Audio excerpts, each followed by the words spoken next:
अगर आपको कहानियाँ सुनना पसंद है तो हमारे चैनल को सब्सक्राइब करके घंटी का बेल आइकन दबाना ना भूलें।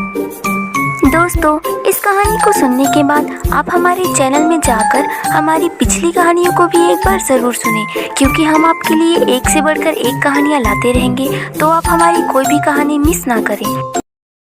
आज मेरी माँ बहुत खुश थी। उन्होंने एक सुंदर सी नई साड़ी पहनी थी और बालों में मोगरे का गजरा लगा हुआ था। मैं खेलने के लिए घर से बाहर जा रहा था, तभी एक अंकल हमारे घर आ रहे थे। मैं रुक गया। उस अंकल के हाथों में नीले रंग की थैली थी। मेरी माँ ने उनके आते ही कुर्सी लगाई। मेरी माँ की मुस्कुराहट और बढ़ गई। उस अंकल ने मुझे अपने पास बुलाया और मेरे गालों को सहलाते हुए वो थैली मुझे दे दी और कहा, इसमें समोसे हैं, इसे बाहर जाकर खाओ। मैं बहुत खुश हो गया और मैं समोसे खाने कमरे में गया, लेकिन मेरी माँ ने मुझे घर से बाहर जाकर खाने को कहा और मुझे घर से बाहर भेजकर दरवाज़ा अंदर से बंद कर दिया। मैं तो समोसे पाकर खिल उठा। तभी बाहर सभी लोग मुझे हैरानी से देखने लगे और बोले कि ये देखो, 100 बाप की एक औलाद। और मुझे इसका मतलब समझ नहीं आया। जब वो अंकल कुछ समय बाद घर से बाहर आए तो मैं वापस घर चला गया।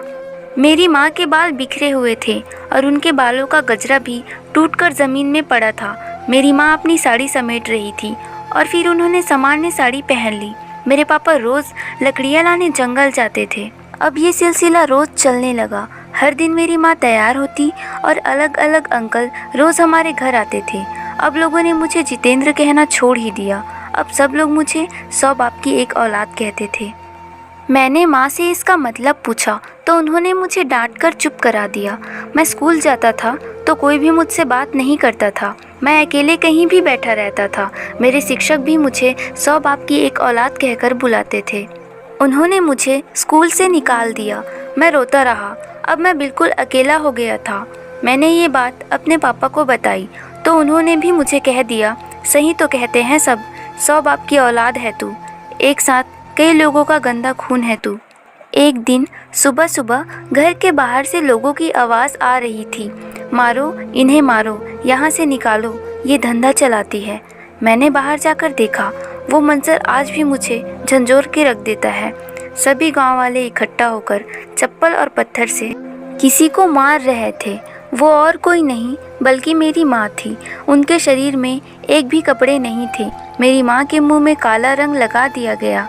मेरी माँ के साथ साथ 2 और लोग थे, उन्होंने भी कपड़े नहीं पहने थे। उस मंजर ने मुझसे मेरा बचपन छीन लिया। मेरी माँ और उन 2 लोगों को उसी हालत में बिना कपड़ों के छप्पर और पत्थर से मारते हुए गांव से निकाल दिया गया। मैं घर में रोता रहा। मेरे पापा मुझे मारते थे। उन्होंने दूसरी शादी कर ली और मुझे घर से निकाल दिया। मेरा कोई सहारा नहीं था। बाहर शहर में मैंने चाय की दुकान में काम किया। मेरे मालिक ने मुझे पढ़ाया लिखाया और आज मैं कलेक्टर के पद में हूँ। और आज मुझे समझ आ गया कि लोग मुझे 100 बाप की एक औलाद क्यों कहते थे। कहानी पसंद आई हो तो हमारी वीडियो को लाइक कीजिए, अपने दोस्तों के साथ शेयर कीजिए, हमारे चैनल को सब्सक्राइब करके घंटी का बेल आइकन जरूर दबाइए। मिलते हैं नेक्स्ट वीडियो में, तब तक के लिए बाय।